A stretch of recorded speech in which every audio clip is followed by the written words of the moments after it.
Hi guys, in recent times, women's rights issues have become a focal point of concern, demanding our attention and quick action. Malaysia is making progress towards achieving gender equality, but there are still many obstacles along the way. So let us explore and understand this women's rights issue in this video.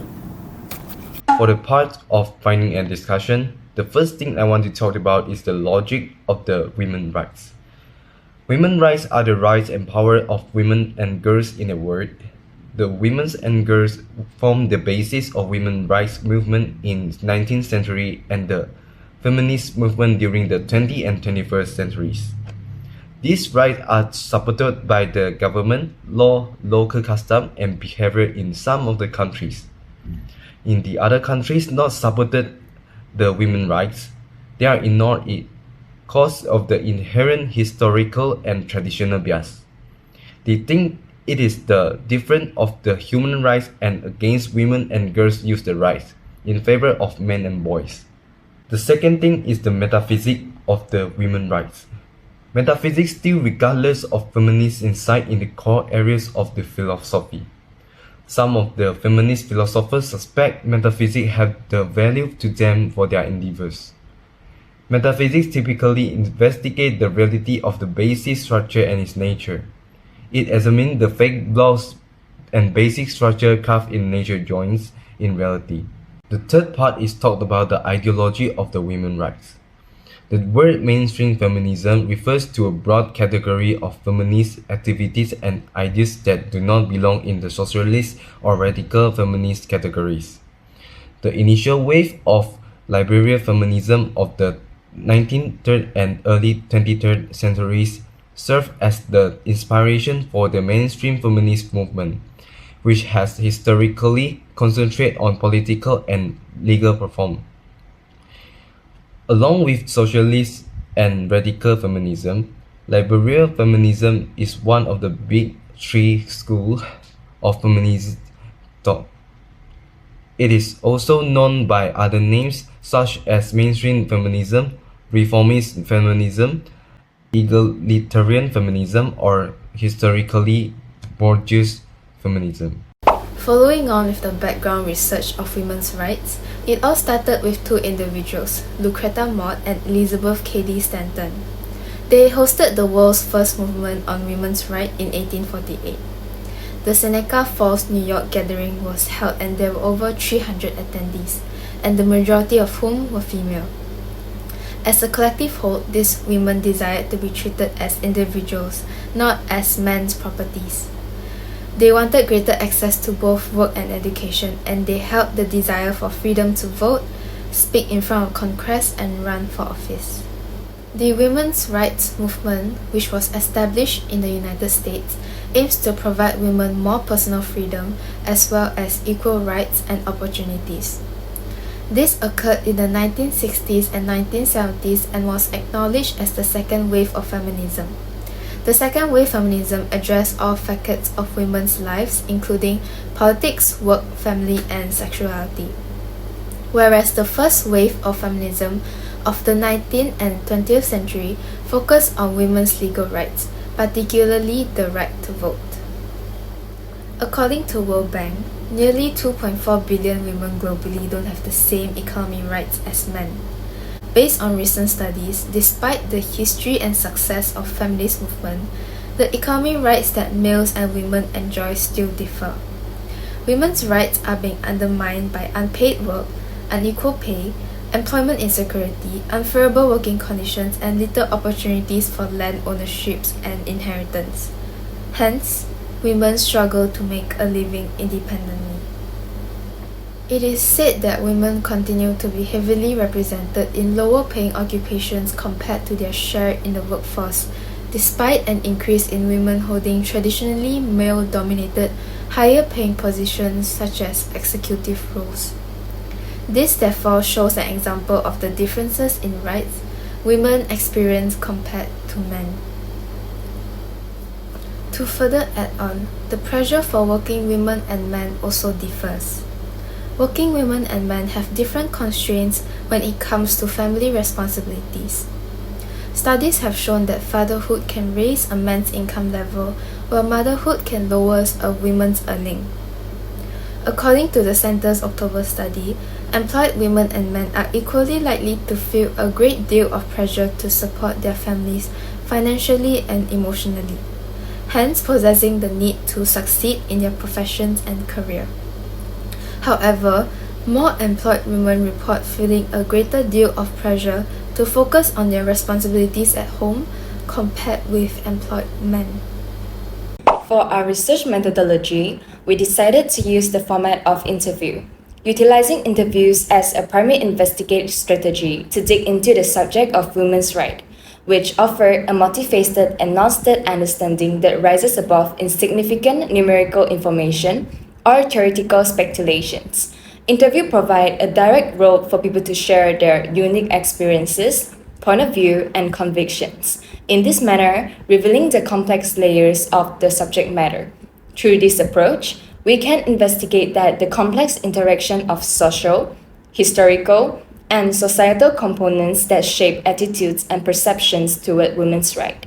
By engaging with a diverse range of interviewees, us researchers pick up valuable insights into the lived realities of individuals from various backgrounds, shedding light on the challenges confronted, progress made, and persistent boundaries experienced within the domain of women's rights. Furthermore, interviews foster an environment of open dialogue and unbiased discussion, enabling members to precise their perspective truly and potentially challenge existing biases or assumptions. The interactive nature of interview allows for a deeper exploration of complex issues, providing us researchers with wealthy qualitative information that complements and enhances quantitative examinations. Through the exchange of accounts and personal accounts, interviews capture the human dimensions of women's rights, amplifying voices which will be marginalized or overlooked in broader discourse. Eventually, interviews serve as a capable tool for amplifying diverse perspectives, cultivating sympathy and understanding, driving meaningful social alter within the interests of gender equality. What do you know about women's rights? So I think the women's right is live free from the violence and the discrimination, and also entitled to equal access to have the health service or some education, something like that. I think women's rights are basic entertainment that ensure women's level have equal opportunity and freedoms as men in areas like voting, education, work, and freedom from discrimination and violence. I know about women's rights is it refers to the right that women can under the law and the freedom granted by the law. What are the rights men have but women don't have? So I think in some place, women may face some limitation in terms of the legal right. So the rights men have and the women don't have, I think it is the equal pay, because the gender-based problem is in the workplace can still be an issue. So women may face the challenge related to the equal pay, promotion opportunities, and some workplace harassment. Access to reproductive rights and healthcare can be a contentious issue in various regions, with restriction on contraception, abortion, or family planning services. I think it's education because it current areas that may be disparities in educational opportunities for boys and girls, including restrictions on girls' access to education. Did you know 1 in 3 women around the world experience violence? How do you feel about that? Oh, I really feel sad and worry about that. And how can we do help with women's rights?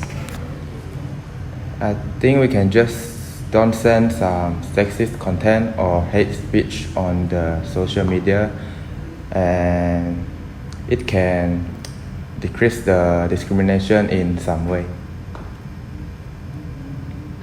I feel sad, and I think we are not able to contribute to the repeat production of such discourses.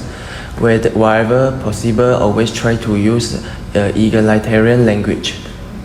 I think we can not share content that belittles and marginalizes women or that contain discriminatory language and hate speech. Okay. Can you think gender gap exists in Malaysia? Yes. And how do you perceive the current state of women's rights? I think it is not enough.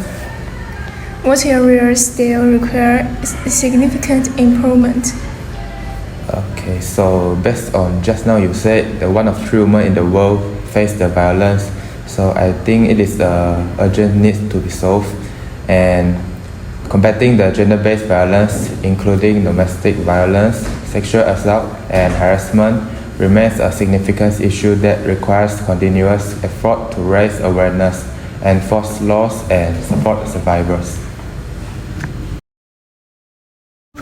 What role does education play in empowering women and advance women's rights? Education is often linked to economic empowerment. Women with their higher level of education are more likely to secure their well-paying jobs, contribute to their household incomes, and have greater financial independence. Next, educated women tend to have a better healthy outcome for themselves and their family. They are more likely to make informed decisions about healthcare, nutrition, and family planning, contributing to improve overall well-being. How can society better support and promote women's leadership and representation in various fields? I think society can encourage and support initiatives that aim to increase diversity in leadership roles such as mentorships, programs, leadership training, and networking opportunities specifically designed for women.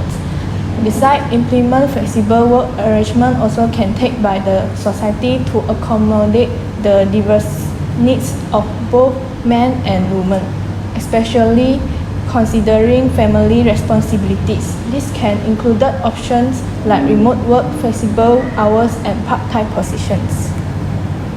In conclusion, this research has provided a comprehensive analysis of women's rights and gender equality, shedding light on perceptions, challenges, and potential solutions.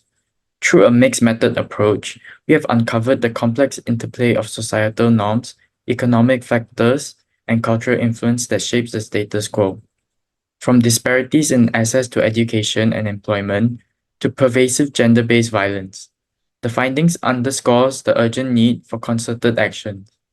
By aligning our insights with philosophical perspectives, we have gained a deeper understanding of the underlying beliefs and ideologies perpetuating inequalities. Moving forward, it is essential to translate these findings into tangible initiatives that promote inclusivity, empower women, and foster meaningful societal change. Together, let us strive towards a future where gender parity is not just a goal, but a life reality for all. Thank you.